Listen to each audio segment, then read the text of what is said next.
Hola, bienvenidos a un nuevo expediente INACIPE, Academia Mexicana de Ciencias Penales, este espacio que el canal judicial nos otorga para hablar de los temas más relevantes en materia de ciencias penales. El día de hoy hablaremos de un tema muy interesante, que es la filosofía punitiva y la teoría del delito. Para hablarnos de este tema nos acompaña el doctor Jorge Ojeda Velázquez, quien es miembro de la Academia Mexicana de Ciencias Penales y es especialista en Derecho Penal y Criminología en la Universidad de Roma, Italia, y es maestro en Derecho Constitucional en la Universidad Autónoma de México y también es profesor del INACIPE y de varias instituciones. Doctor, bienvenido, muchas gracias por acompañarnos. Gracias. Doctor, quisiera dividir este programa en dos partes y que habláramos en un inicio de la filosofía punitiva. O sea, yo sé que, bueno, por los estudios y por las publicaciones que tiene usted acerca del tema, pues podríamos hablar varios programas de cada uno de los temas, pero vamos a tratar de ser breves para que podamos hablar de estos dos. Existe una publicación que usted realizó que se llama Las Dimensiones de la Justicia, y usted habla de un dualismo metodológico de la concepción de la justicia. Quisiera que nos platicara acerca de este tema, en qué consiste esta dualidad. Con mucho gusto. Yo parto en ese libro de Teoría y Praxis de la Justicia en el sentido, o más bien ligándome a Jonathan Swift, el autor de Los Viajes de Gulliver, en cuyo libro narra cómo este personaje en su segundo viaje, su barco naufraga frente a unas costas y nadando llega a la orilla, cansado, se duerme y al otro día despierta atado con muchas cuerdas a la playa, ¿verdad? Cuidado por unos diminutos hombres no mayor de 15 pulgadas, decían, ¿verdad? El libro, y ahí es donde me mueve a reflexión el tema, ¿verdad? ¿Por qué estamos los seres humanos atados a tantas cuerdas normativas, ¿verdad? Como son las normas jurídicas, las normas sociales, religiosas, las éticas, los convencionalismo social, y aún seguimos nosotros cometiendo en un momento dado muchas conductas desviantes, muchos delitos? A pesar de que al ser humano que ha violado esa norma mínima de convivencia, le hemos torturado, le hemos privado de su vida, lo hemos puesto a remar, lo hemos latigado, hemos quemado su cuerpo, aún persiste en su ser, ¿verdad?, el deseo de manchar con sus manos la sangre de su prójimo, al privar de la vida a otro, al desposeerlo de sus bienes, al traficar con drogas. Porque es persistente en el ser humano el impulso de matar, de robar, de violar los derechos ajenos.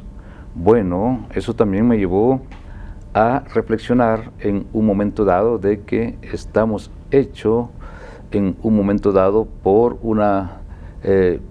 materias del bien y el mal. Bueno, yo aquí también, si me permiten, un poco de teología, ¿verdad? Para explicar ese origen del bien y el mal, y con ello el de la justicia, ¿sí? Sí, claro. Porque yo pienso del punto de vista teológico de que cuando Dios dijo hagamos al hombre a nuestra imagen y semejanza en Génesis 1:26, los teólogos, como nosotros coincidimos en que se refería a otra persona, y esa otra persona podría ser Jesucristo, porque en Juan 1:1 dijo que en el principio era el verbo, y el verbo era con Dios, y el verbo era Dios. Entonces, ellos en un momento dado, se dice teológicamente, son los que hicieron al hombre. Pero yo pienso de otra manera, de que no era Jesucristo, porque la otra persona que se refería cuando dijo Dios hagamos al hombre a nuestra imagen y semejanza, porque si los dos representan el bien, en un momento dado todos nosotros fuésemos semejantes a los ángeles, y sin embargo fuimos hechos de otra materia, del bien y del mal.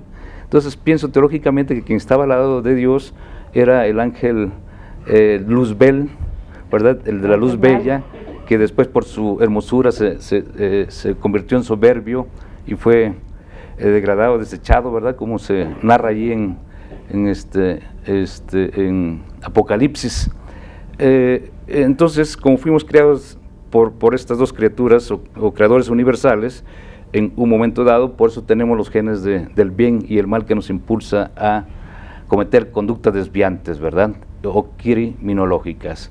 Bueno, eso lo puedo yo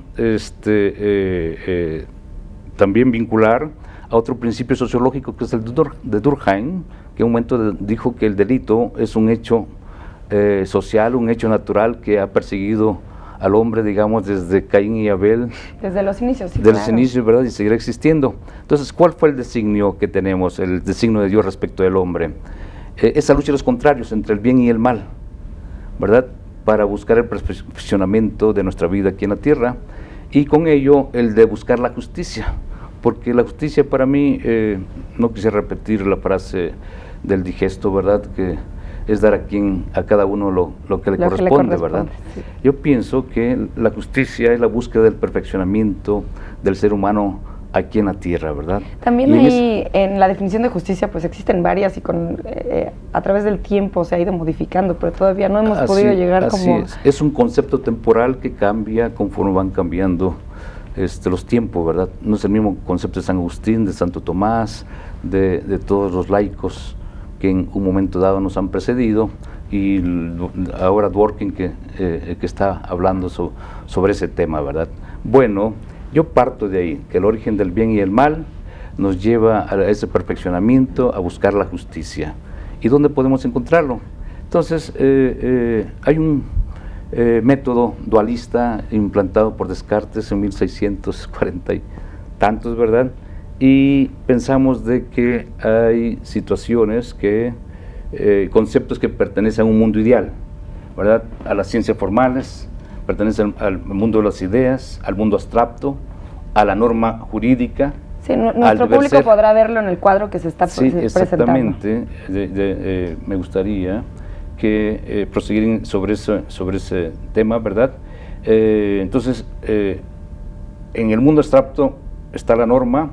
La norma contiene un deber ser, y ahí encontramos la filosofía del derecho, que produce pensamiento, y podemos en un momento dado encontrar su propósito a través del estudio de la lógica formal, a través del método deductivo, que produce hipótesis, definiciones, axiomas y reglas, enunciados prescriptivos, y hasta llegar a la teoría de la justicia. Eso en el mundo ideal, en el mundo platónico, en el mundo abstracto, ¿verdad? Pero también en un momento dado podemos encontrar a la justicia en el mundo del ser, en el mundo práctico, ¿verdad? Que es este segundo cuadro que presentamos. Así es, en el cual yo me digo a Aristóteles, porque en el mundo real se estudian los hechos, en ese mundo de los hechos está en un mundo concreto, en el mundo concreto existe el ontologismo o el ser, y ahí podemos encontrar el proceso penal que produce conocimiento jurídico, y nosotros podemos, a través de la observación y experimentación, que es el método del empirismo, y utilizando la lógica material, el método inductivo, encontrar leyes, enunciados descriptivos, y encontrar ahí también la ciencia de la justicia. Entonces, ya no es la teoría de la justicia. Así es. Por un lado, en el mundo abstracto está la teoría de la justicia, porque la teoría es algo abstracto, conjeturas, hipótesis, a través del cual se va formando el pensamiento jurídico. Y en este mundo, en esta otra forma de ver, en este dualismo metodológico, con fundamento en las tesis de Aristóteles, encontramos entonces la ciencia jurídica, ¿verdad? La ciencia jurídica que en un momento dado se vale del positivismo de los juristas para que le den otra concepción a la justicia, ¿no? Entonces, esta es la dualidad. Sí, sí.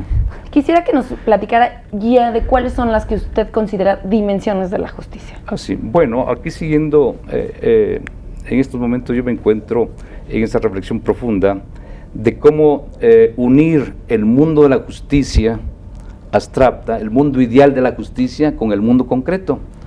Y esto me llevó a reflexionarlo porque estudiando ahora los físicos cuánticos, a Einstein primeramente, ¿verdad? Luego Stephen Swithin, que está el físico inválido de Inglaterra, en un momento dado ellos están tratando de buscar una teoría del todo en que una los principios de la física clásica con los principios de la física cuántica, ¿verdad? Y yo me digo que ahora que hay esa discusión entre moral y derecho, entre moral y justicia, que si hay una conexión necesaria, contingente, entre la moral y la justicia, si la moral influye en los jueces para dictar buenas sentencias, ¿verdad?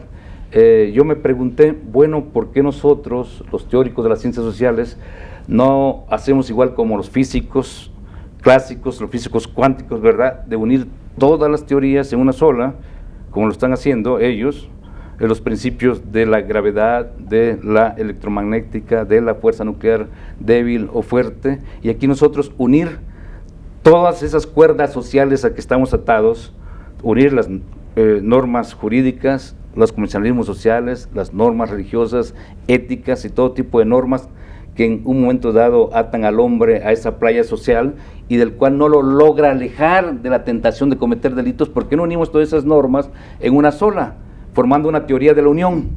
¿Sí? Claro. Para después llegar a una justicia justa, para utilizar ese nombre, ¿verdad? Justa, exactamente. Sí. ¿Cómo unir esos principios del mundo ideal con los del mundo real? Yo pienso que a través de una teoría de la unión, ¿verdad? Si ellos le llaman teoría del todo, nosotros vamos a llamar teoría de la unión, porque vamos a los principios del mundo ideal con los principios del mundo real. Y he llegado en un momento de reflexionar que el camino que conduce a ello es el derecho procesal, ¿verdad? Porque a través del derecho procesal, la norma abstracta que contiene la justicia se va a aterrizar cuando culmine con una decisión de culpable o inocente, por ejemplo, en materia penal. ¿Y lo abstracto sería como derecho penal?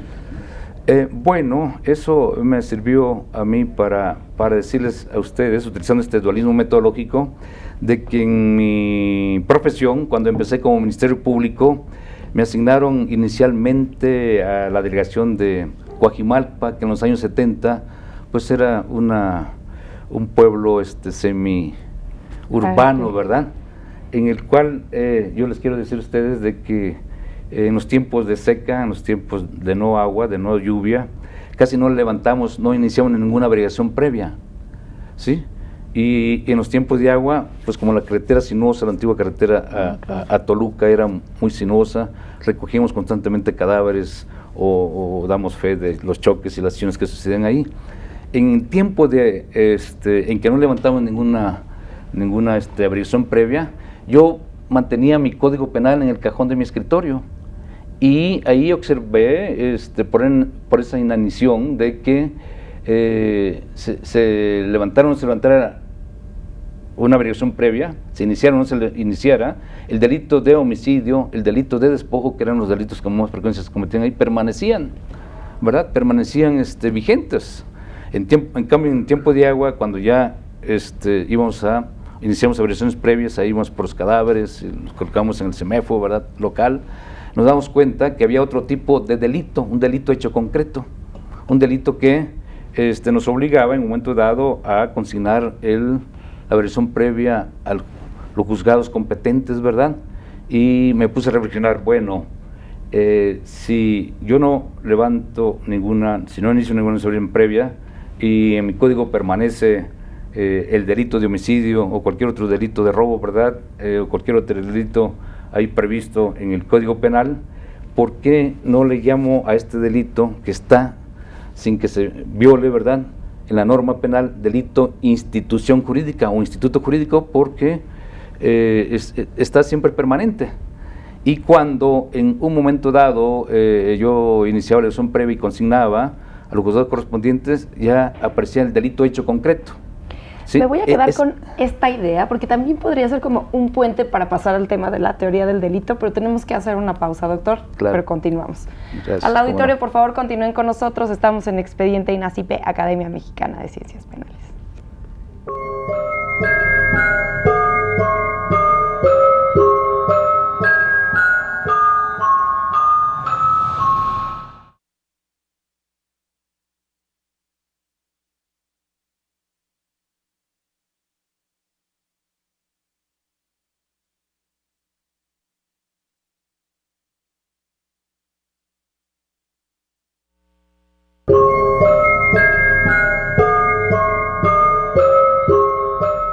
Gracias por continuar con nosotros en Expediente INACIPE, Academia Mexicana de Ciencias Penales.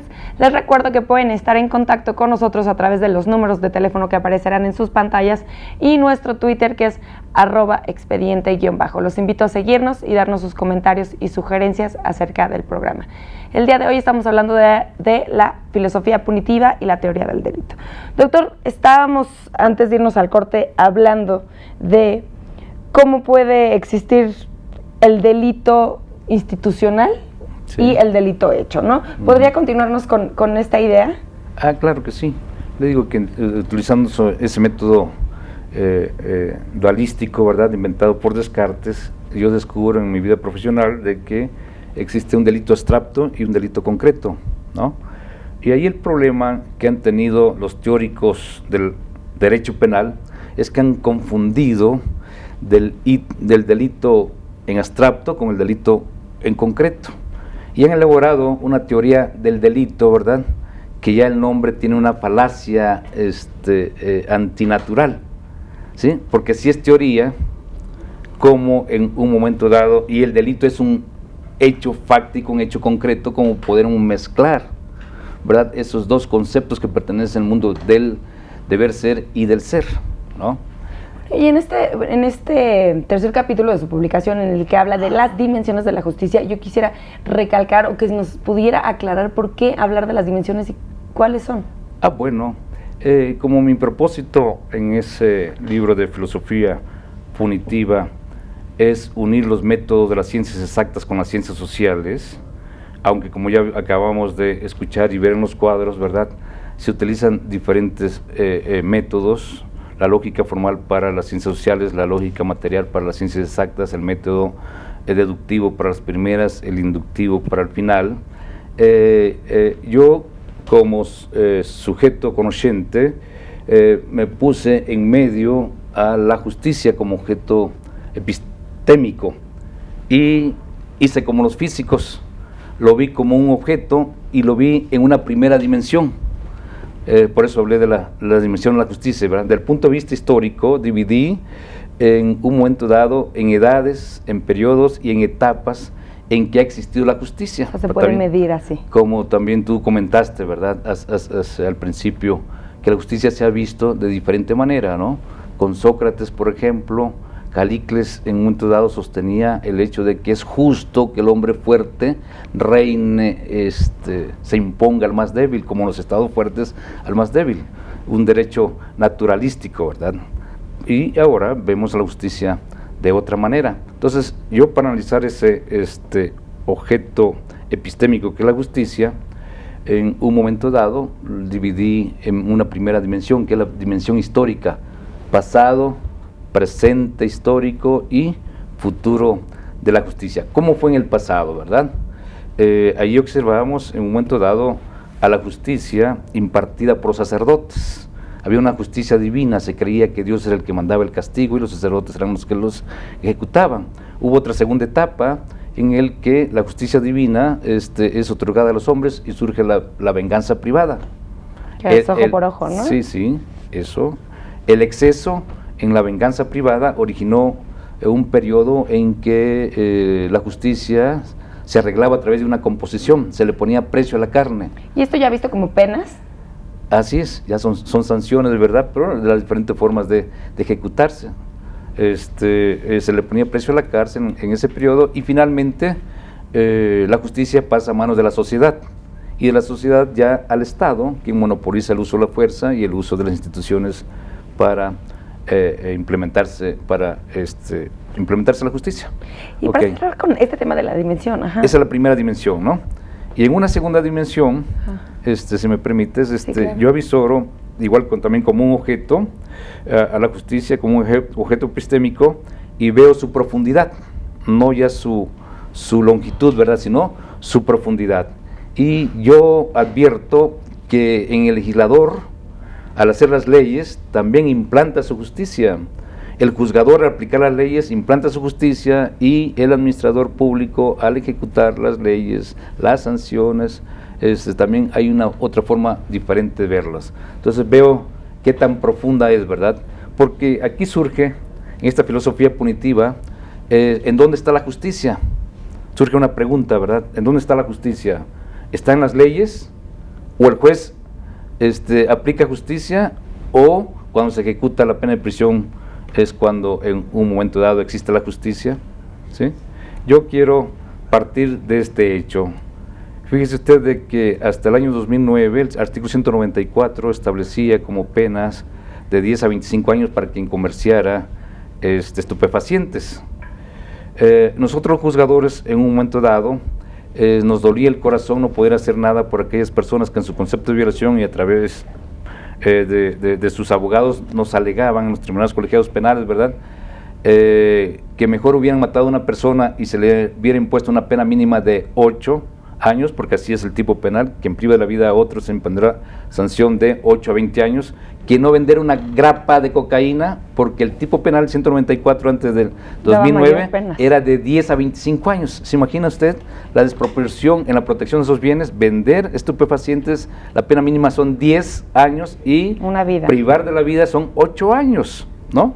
Entonces, ahí se advertía que en la composición, en la construcción de las normas había una injusticia misma, ¿no? a la cual habría que corregir, ¿no? Una corrección de esa justicia, y es donde entra ya la moral. No es posible ese disvalor, ¿verdad? Esa diferencia, esa ponderación, pues, entonces no, que la vida es el máximo bien jurídico y cómo es que vender cocaína se castiga más.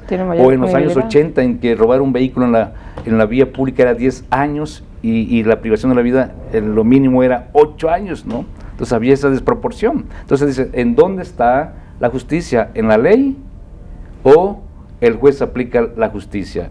Y nosotros como juzgadores veíamos cómo el juez de primera instancia le tenía que imponer esa pena mínima de 10 años, esa pena mínima que era confirmada por el tribunal unitario, y nosotros los tribunales colegiados veíamos que era injusto y negamos el amparo y protección a la justicia federal porque los jueces de segunda y primera instancia habían hecho lo correcto, pero en sí la norma era injusta, ¿verdad? Y nosotros no tenemos más que aplicarlas, así que nosotros no impartimos justicia, somos simples operadores jurídicos, ¿verdad? Obreros calificados del derecho, porque ya la justicia o injusticia ya la había hecho de antemano el legislador. Por eso se preguntan, ¿en dónde está la justicia? ¿En las leyes? Tenemos que vincularnos a la escuela de las exégesis, ¿verdad? El legislador nunca se equivoca. El legislador, a reunirse en el Parlamento, hacen un intelectual colectivo orgánico, como dimana de la voluntad popular su mandato, la voz del pueblo y la voz de Dios, y todo lo que hizo el legislador es lo correcto, ¿verdad? Pero sí, de hecho me llamó mucho la atención que en su libro también decía que si los jueces se limitaran a hacer o a aplicar las legislaciones, podrían ser sustituidos por inteligencia artificial. Así es, una maquinita, una sola fórmula, ¿verdad? Un solo programa podía sustituir a los señores jueces, ¿no? Entonces usted sí consideraría que pues los valores de cada juzgador tienen influencia en las decisiones, o deberían de tener influencia en las decisiones que toman. Sí, yo pienso que sí, pero en un momento dado esos valores son protegidos a través del acto legislativo. Por eso nosotros escribimos ahí, ¿verdad? El legislador, siguiendo los impulsos de la sociedad, cuando anda haciendo campaña, ¿verdad? Recibe demandas, y el programa de acción de su partido, en un momento dado histórico, decide elevar a norma jurídica la protección de ciertos bienes, ¿sí? Pero para que lo haga de manera correcta, debe obedecer dos principios, ¿no?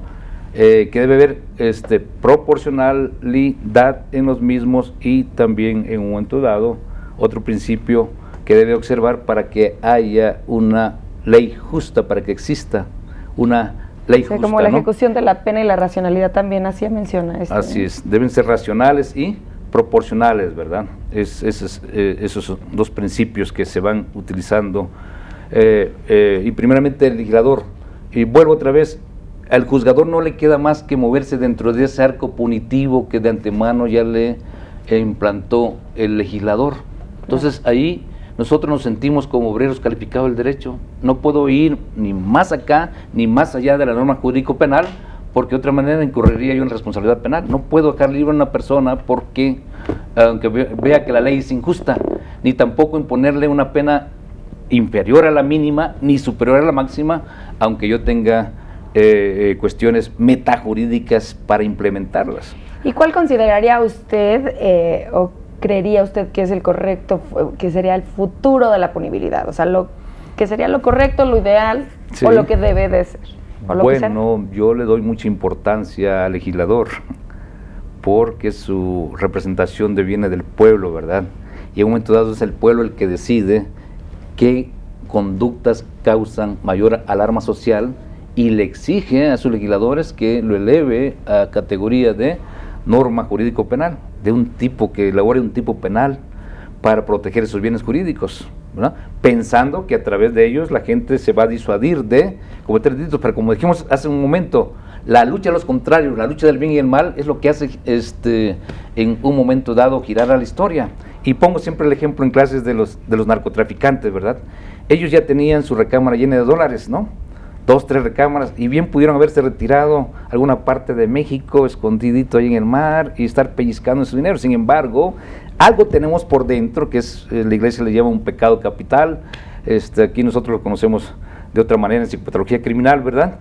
Que le impulsó a invertir ese dinero en construir hoteles, edificios, ¿Y cómo reacciona el Estado? Inventando el tipo de lavado de dinero, claro. ¿Me entiende? Es una lucha para cortar esas acciones antijurídicas, pero siempre va a haber en el hombre un motivo para, y es lo que hace girar la rueda de la historia, como decía Hegel, la lucha del bien y el mal, la lucha de los contrarios hace ¿qué?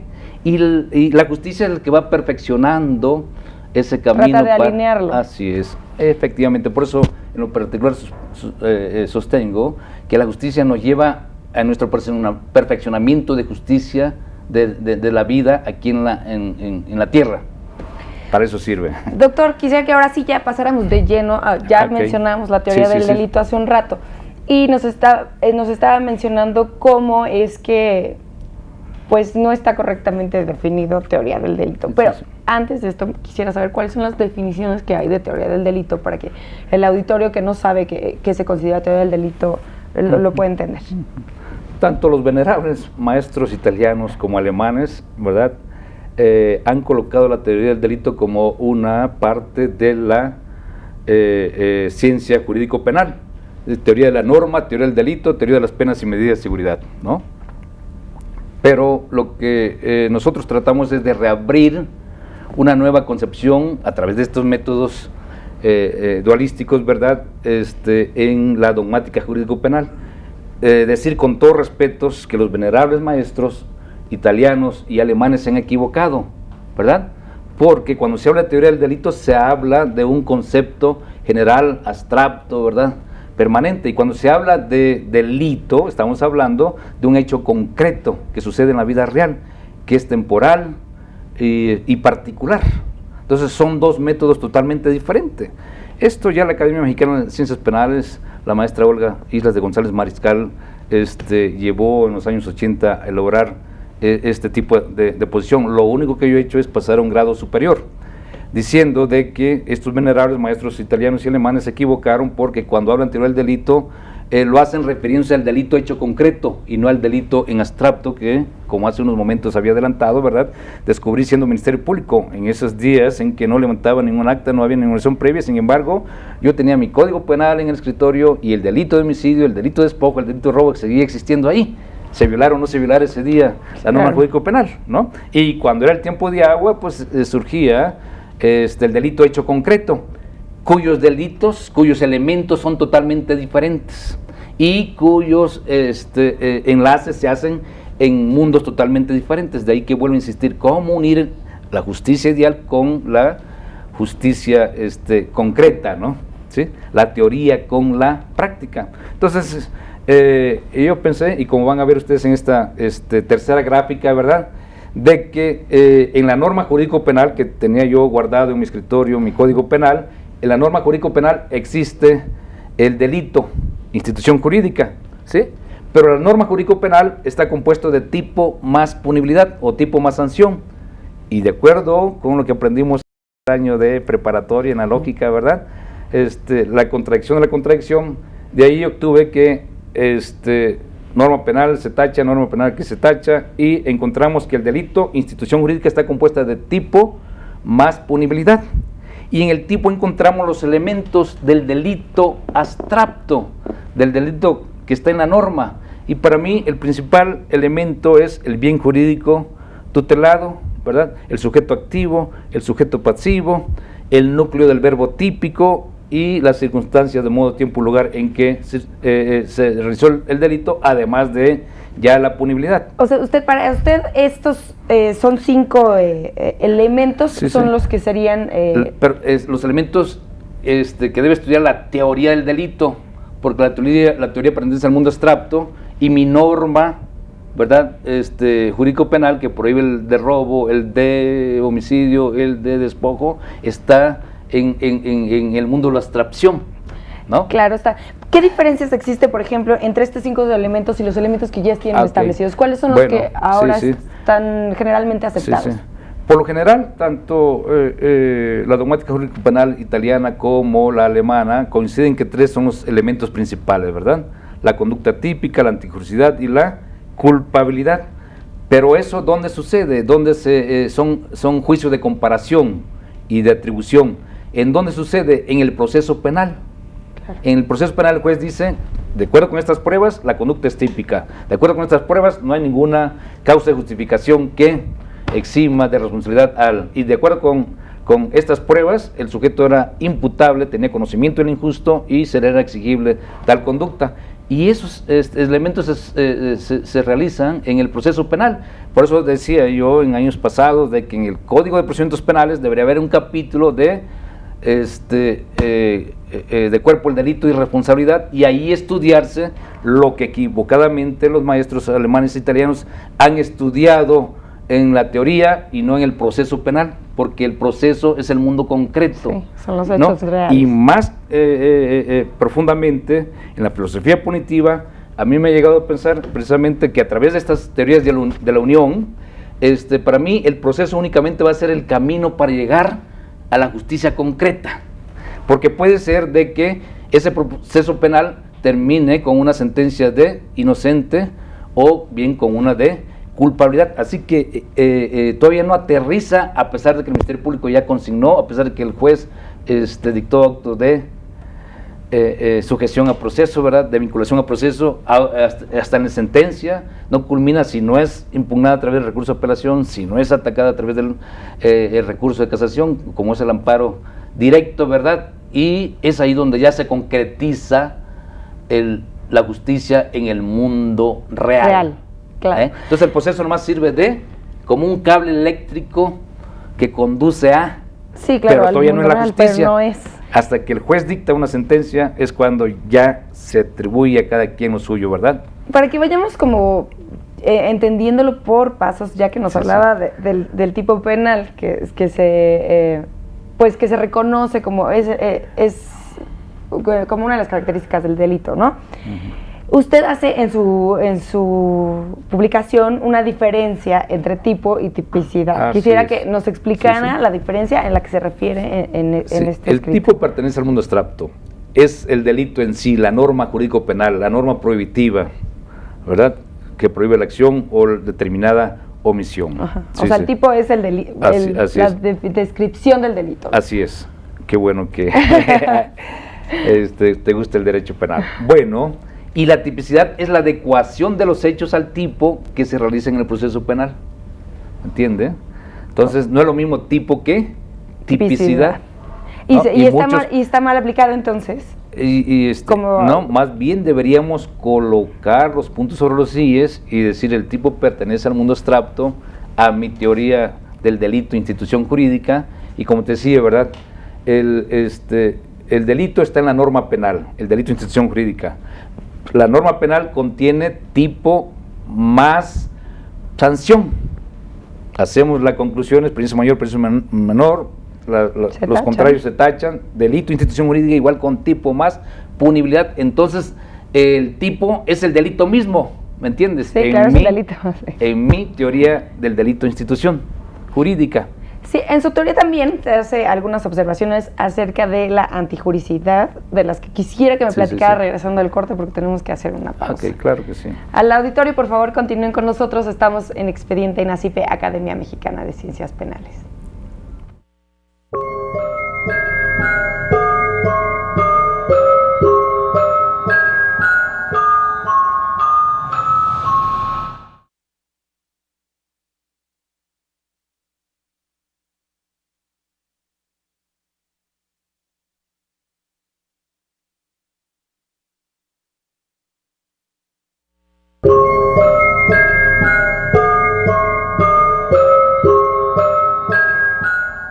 Gracias por continuar con nosotros en Expediente INACIPE, Academia Mexicana de Ciencias Penales. Les recuerdo nuevamente que pueden estar en contacto con nosotros a través de las redes sociales.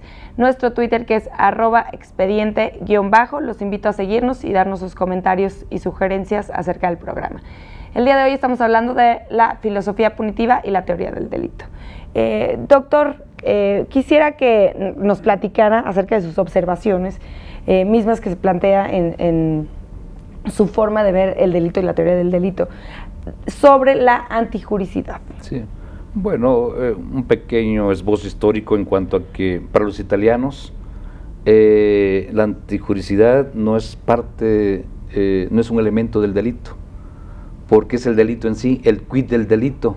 No puede haber una conducta antijurídica si no es delito, ¿no?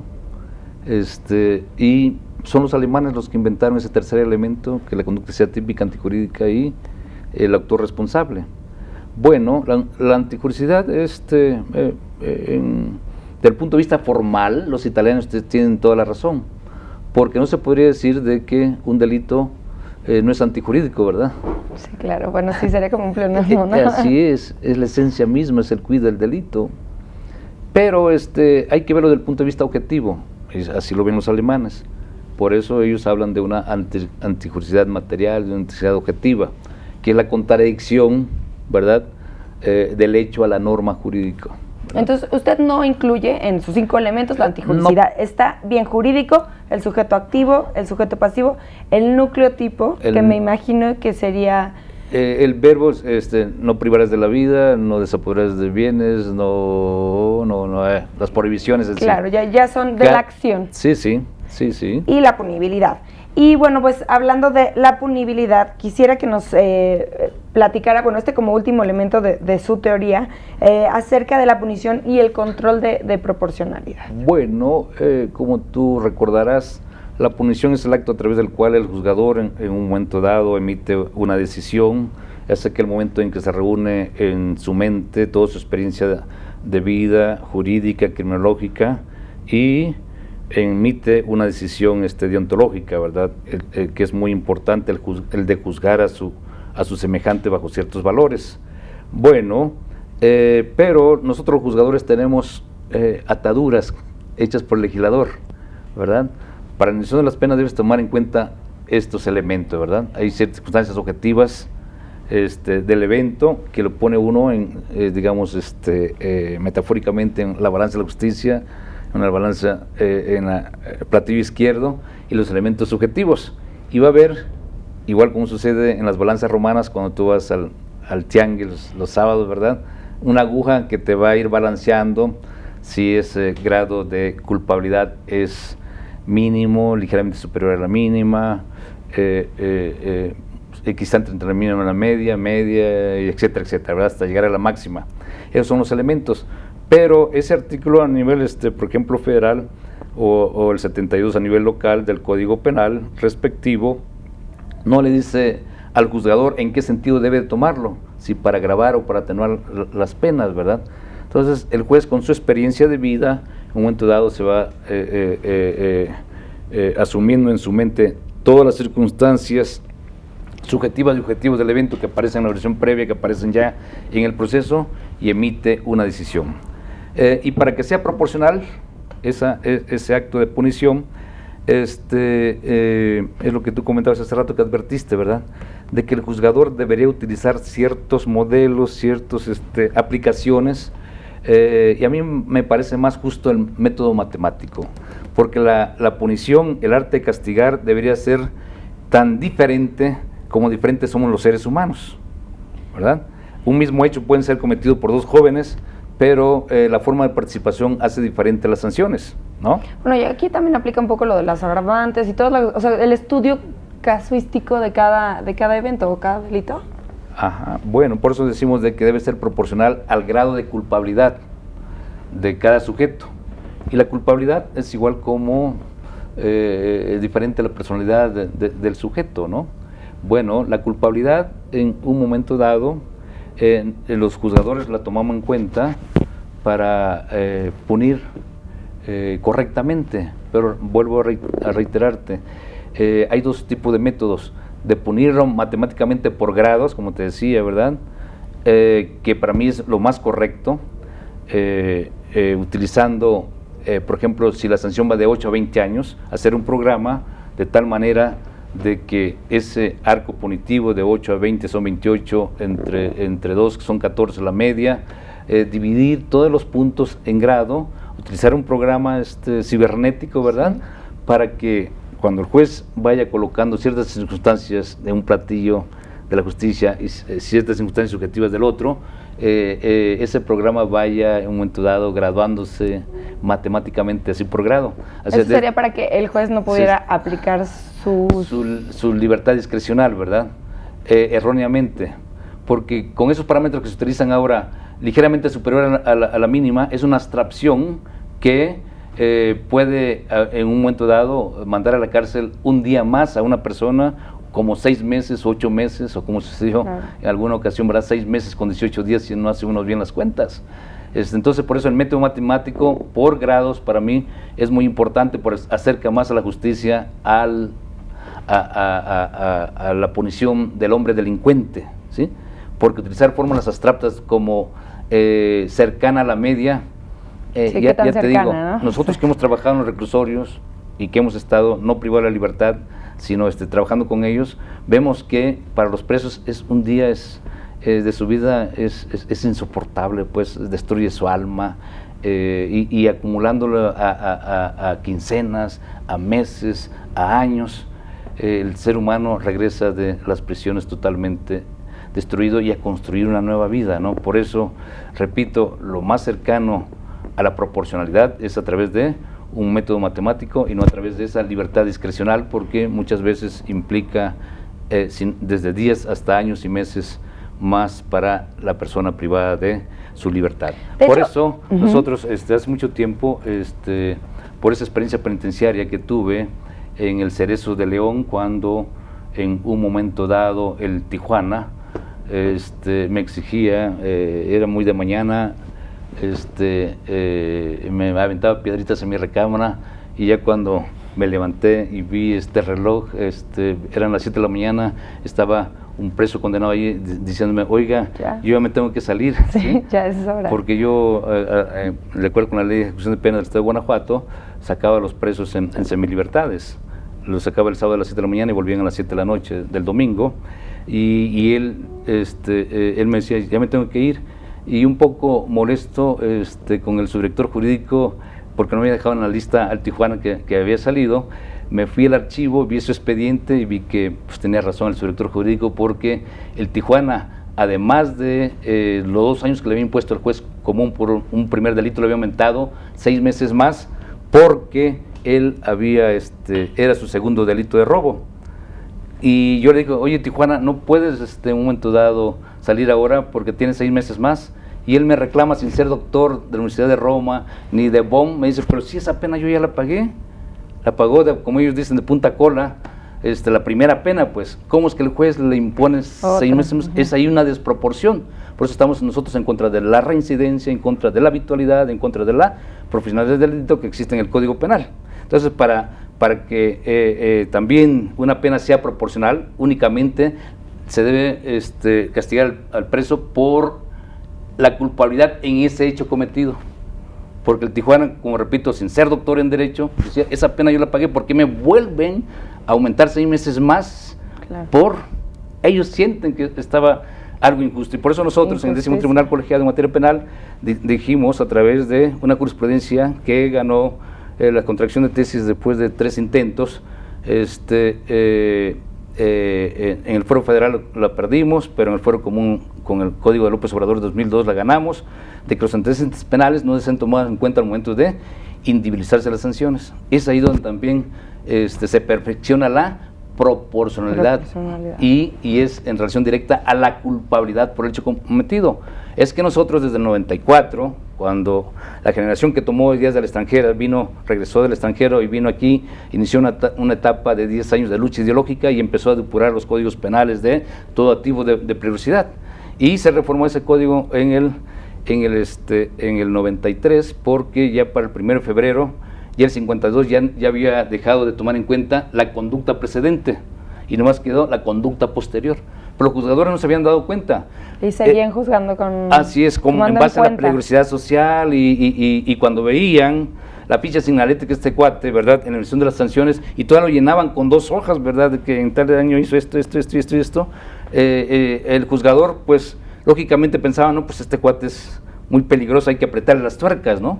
Pero si ya habíamos pasado en el 93 de un Código Penal de peligrosidad social a uno de culpabilidad por hecho cometido, el Tijuana tenía toda la razón. Claro. ¿Por qué? Sí, y esto en cuanto al tema de proporcionalidad, pero usted también toca el tema de la racionalidad en la ejecución de las penas. Así es. ¿Nos podría platicar acerca de este punto? Una pena que no toma en cuenta los derechos humanos de las personas privadas de su libertad, una pena que no toma en cuenta la arquitectura penitenciaria, es una pena que se ejecuta contrariamente al respeto de hechos desde el artículo 1 constitucional, ¿verdad? Si usted va a ver ahora las prisiones, que fue construida inicialmente para 3 personas, después se reformaron arquitecturalmente para que hubieran 4, 5, 6, ¿verdad? Ahora hay 20 personas en cada estancia, en cada celda, y eso es un trato inhumano que proviene del artículo 22 constitucional. Y los jueces de ejecución de penas, ya instituciones, deben vigilar por la dignidad de las personas privadas de su libertad. Yo le traigo 2 experiencias, ¿sí? En un taller que tomé en Costa Rica, ahí había un valiente combativo juez de ejecución de penas que para que aquel tiempo nos daba sus experiencias muy atrevidas, ¿verdad? Pero ya leer lo que un preso en Grecia y otro en Moscú, recurriendo a la Corte Europea de Derechos Humanos, decían, no es posible que podamos vivir tantas personas en una estancia de 1.4 por 1 de largo, ¿verdad? Y luego los presos hacen sus necesidades frente a nosotros, tenemos que oler sus, sí, claro. La luz toda prendida, el intenso calor, es más o menos la queja de un preso que estaba en Grecia. Otro preso de Rusia también la misma. No es posible que en una celda quepamos 15, 20 personas, ¿verdad? No es posible que a mí que era joven, como podríamos dar aquí un ejemplo, ¿verdad? No podemos hacer convivir un joven con un viejo en una misma celda, porque al joven le gusta el rock pesado, se duerme a las 4 o 5 de la mañana, y el viejito se duerme a las 8 de la mañana, a las 8 de la noche, despierta a las 6 de la mañana y le gustan las rancheras. Esa convivencia obligada con personas porque no hay estudios criminológicos o porque no hay lugar en las prisiones, es también un trato inhumano. O ricos con pobres, erizos con padrinos, ¿verdad? Porque en las madrugadas dicen los padrinos, tengo que estar con el ojo pelón toda la noche porque este erizo no se vaya a levantar en la madrugada y me quite mi dinero que tengo en la bolsa. Entonces, esos también son tratos inhumanos, y lo principal es eso, cómo hacer cohabitar en una misma celda construida para 6 personas a 20 o 30, estar dormidos, parados. Dicen que cuando abren las celdas todos caen como bolos, ¿verdad? Porque no caben. Pues sí, pero por ejemplo, en nuestro país, ¿cómo se podrían solucionar esta situación? Porque bueno, sabemos, ¿no? Sabemos todos, bueno, se reformó la Constitución en materia de derechos humanos en 2011, ya se establece que se tienen que respetar los derechos humanos, se tienen que... Mundo ideal y mundo material. La Constitución dice así, ¿verdad? Que está prohibido los tratos inhumanos, y lo real es de que en las prisiones cohabitan de esa manera la gente y se les viola sus derechos fundamentales. No hay nadie que los mire para allá, como que aquí la gente es muy conservadora y dice que paguen lo que hicieron, ¿verdad? Además de la abstención que le impuso el juez, está la represión y no hay presupuesto para nuevas cárceles. Sí, ese es el problema. Ese es el problema que hay. Entonces, ¿dónde está la justicia? ¿Cuál justicia? ¿Me entienden? Sí. Entonces, por eso nosotros estamos preocupados en que a partir de una posición de las teorías de la unión, ¿verdad?, que la justicia del mundo ideal se conecte con el mundo real, ¿no? Doctor, nos quedan 2 Escasos. minutitos, 3 minutitos para que usted nos pudiera dar alguna conclusión acerca de la importancia de estos temas y la importancia de que nosotros pues difundamos sus ideas, porque para mí es importante decir que estos son estudios que usted hace y son estudios que usted difunde por medio de publicaciones y un programa como este. Y en clases también, ¿verdad? Y en clases, en los cursos claro. de posgrado. Bueno, yo quiero decirles al público en un momento dado que el derecho y la justicia es una lucha de ideas, que algunas veces ganan los conservadores, otras veces los liberales, ¿verdad? Pero todos estamos luchando en favor de las personas privadas de su libertad, de las personas que en un momento dado. Y las ideas son tan poderosas que pueden mover al mundo, ¿verdad?, la conciencia para que el mundo cambie. Entonces yo puse mi atención en la filosofía punitiva, ¿verdad? Y como dijimos, analizamos esas dimensiones históricas de la justicia, esas dimensiones de altura o profundidad, ¿verdad? Y también en un momento dado llegamos a la conclusión de que los juzgadores tenemos mucho que hacer con ello y ser más valiente, no ser los jueces de ejecución de penas, ¿verdad? No ser jueces burócratas de que dicen, a ver, ¿ya compró las 30 partes? Sí, una palomita. ¿Buena conducta? ¿Se portó bien? Sí, una palomita. ¿Trabajó? Sí. ¿Fue a la escuela? Sí. ¿Hizo deporte? Sí. Cuando que en un momento dado intervienen otros factores más humanos, ¿verdad? Ahí, y como jueces constitucionales o como jueces deben hacer valer los derechos que cada uno de ellos tiene frente a la autoridad del Estado. Eso es lo que puedo decir, ¿verdad? Que la filosofía punitiva, que el derecho penal sirve para dar ideas a los órganos del Estado para un mayor perfeccionamiento del proceso, del derecho penal, de la justicia y de la convivencia humana. Y eso es muy importante porque, bueno, parecería para nuestros televidentes que no son abogados, ¿no? Es que la justicia y que el derecho es fijo y no. Aquí vemos viendo cómo va evolucionando. Doctor Jorge Ojeda Velázquez, muchísimas gracias por haber venido al programa. Bueno, muchas gracias por haberme invitado. No, muchísimas gracias, ha sido un placer. Al auditorio los espero la próxima semana en un nuevo Expediente INACIPE, Academia Mexicana de Ciencias Penales.